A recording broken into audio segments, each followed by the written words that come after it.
السلام علیکم بھائی جان. السلام. بھائی جان یہ کتنا کا لیا؟ یہ بھائی جان 1.15 کا لے کے آئے ہیں. اچھا بھائی. اور الحمدللہ ماشاءاللہ. ماشاء اللہ اچھا ہے، اچھا ہے، بہت اچھا ہے، بہت زبردست چیز ہے ماشاء اللہ.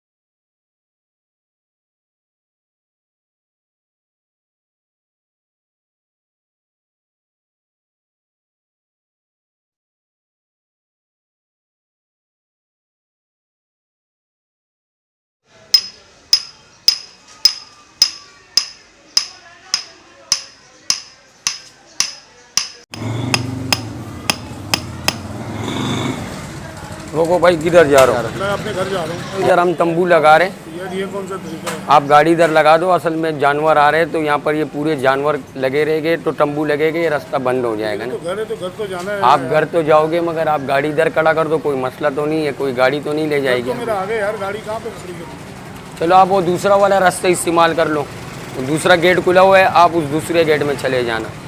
وہ یہ والا بند ہو جائے گا، آپ وہ دوسرے گیٹ میں چلے. صحیح.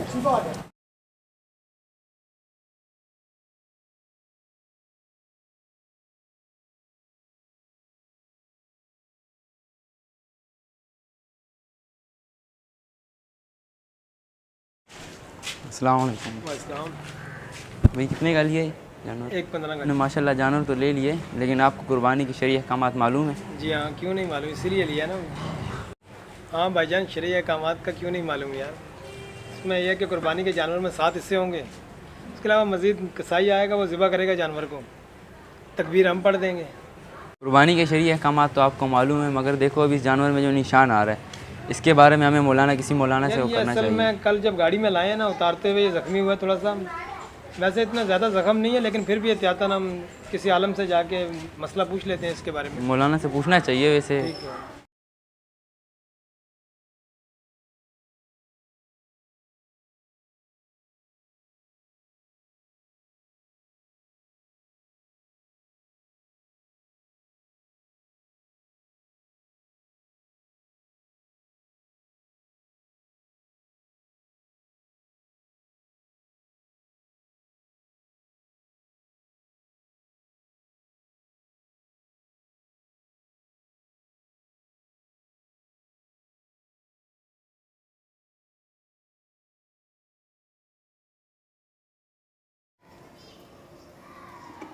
السلام علیکم. خیریت سے.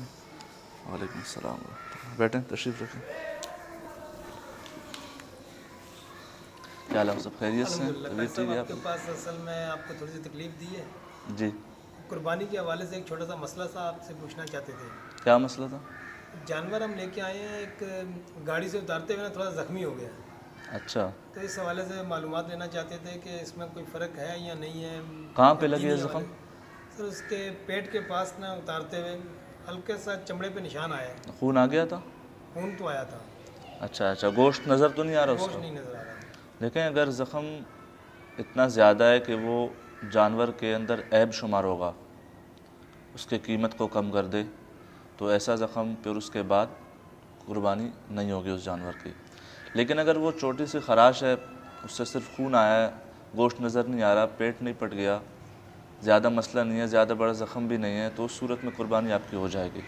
اس میں کوئی مذائقہ نہیں. اصل میں ایسا ہے کہ ہلکا سا گاڑی سے اتارتے ہوئے نا نشان آیا ہے، خراش محسوس ہو رہی ہے. جی جی.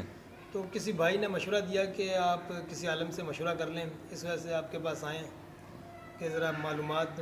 یہ مسئلہ ہے کہ عیب جب وہ شمار ہو، عیب کی تعریف یہ ہے کہ وہ چیز یا وہ کمی جانور کے اندر ہو جو اس کی قیمت کو منڈی میں کم کر دے، وہ چیز عیب کہلائے گی. خیر صاحب، ایک چھوٹی سی معلومات بھی آپ سے لینا چاہتے تھے کہ کس قسم کے جانور کی قربانی جائز ہے اور کس قسم کے جانور کی قربانی میں کچھ فرق محسوس ہوتا ہے، جو دین کے حوالے سے ہم وہ آپ سے آگاہی چاہ رہے تھے. تو دیکھیں، سرکار دو عالم نور مجسم صلی اللہ تعالیٰ علیہ وسلم کی زندگی مبارک سے اور آپ کی حدیث مبارک سے پتہ چلتا ہے کہ آپ کی زندگی میں 3 جانوروں کے ذبح اور نحر ثابت ہیں. وہ 3 جانور اونٹ، گائے اور بکری، تو گائے کے ساتھ بیل اور بھینس وغیرہ بھی آ جاتے ہیں، اور بکری کے ساتھ دمبے اور بھیڑ وغیرہ بھی آ سکتے ہیں۔ اب ان کی عمر کے حوالے سے حدیث پاک سے ثابت ہے کہ اونٹ کی جو کم سے کم عمر ہے وہ 5 سال ہونی چاہیے، گائے بیل بھینس وغیرہ کی وہ کم سے کم 2 سال ہونی چاہیے، 2 دان جو ہم کہتے ہیں 2 سال ہونی چاہیے، اور بکری دمبے وغیرہ ان کی عمر کم از کم 1 سال ہونی چاہیے۔ اب یہاں پر دمبا جو ہوتا ہے وہ اکثر سائز میں کافی بڑا ہوتا ہے، تو جب اس کی عمر 6 سال بھی ہو، اس کی عمر جب 6 مہینے بھی ہو لیکن وہ 1 سال کا لگے تو اس کی قربانی جائز ہے، دمبے کی صرف، بکری کے حوالے سے یہ مسئلہ نہیں ہے۔ تو یہی 3 جانوروں کی سرکار دو عالم کی زندگی سے نہر اور ذبح کرنا ثابت ہے۔ تو ان میں بھی ذبح کریں گے بکری اور بیل وغیرہ کو، گائے وغیرہ کو، اور اونٹ کو نہر کیا جائے گا، یہی سنت طریقہ ہے۔ ان میں الٹ نہیں کریں گے، ایسا نہ ہو کہ ہم بکری کو نہر کر لیں اور اونٹ کو ذبح کر لیں، تو یہ غلط طریقہ ہے، یہ خلاف سنت ہے اور یہ جائز نہیں ہے۔ اصل میں جانور میں عیب ہوتا ہے، یہ کیا ہوتا ہے؟ دیکھیں، عیب کی تعریف میں نے کر دی کہ عرب و نقص یا کمی جو جانور کی قیمت کو منڈی میں کم کر دے اس کو عیب کہتے ہیں۔ اب اس عیب میں بہت ساری چیزیں ہیں، جس طرح کہ سینگ کا ٹوٹ جانا، پیدائشی طور پر تو جانور کے اندر سینگ تھا لیکن بعد میں وہ ٹوٹ گیا، سرے سے ہی ٹوٹ گیا، تو پھر اس کی قربانی جائز نہیں ہے۔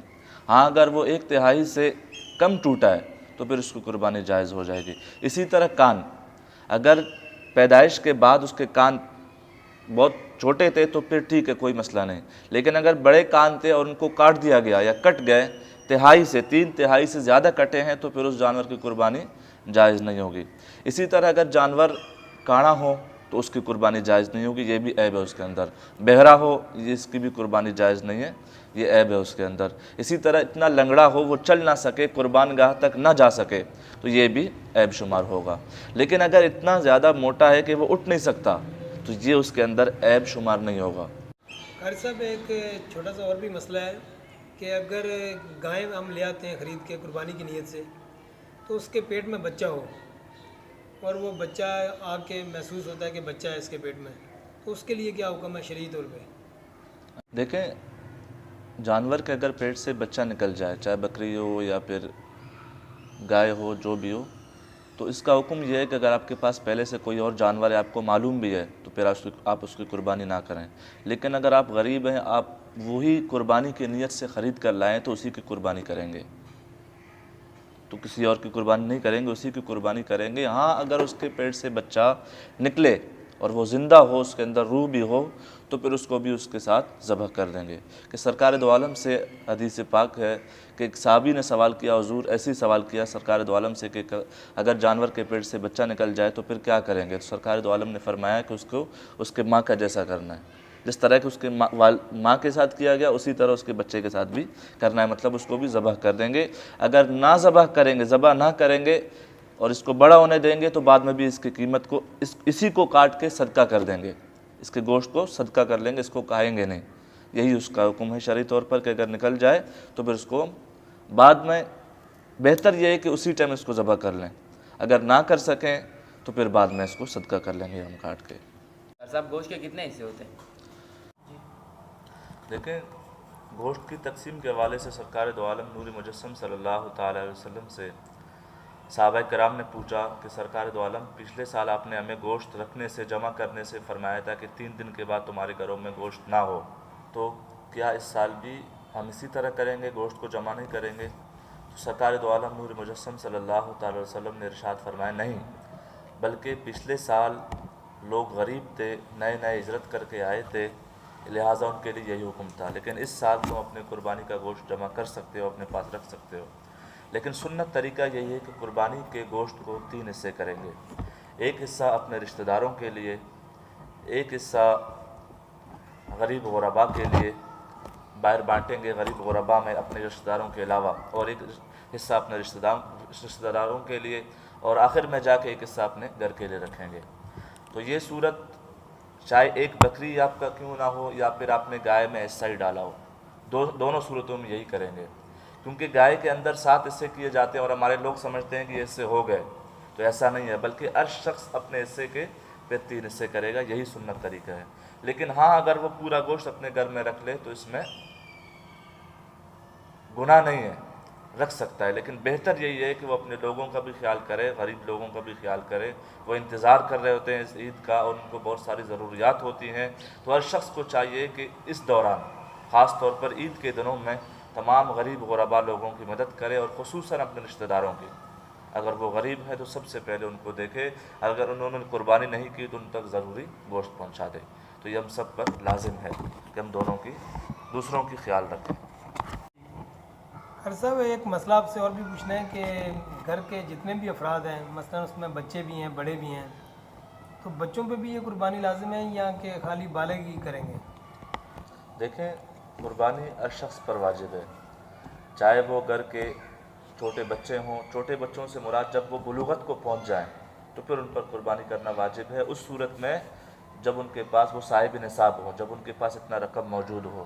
جس طرح کہ آج کے دور میں آج کی تاریخ میں 29 جولائی کی تاریخ میں تقریباً 49,600 کچھ یہ قربانی کا نصاب ہے. کہ شخص کے پاس اتنا ہو تو پھر اس پر قربانی کرنا واجب ہے.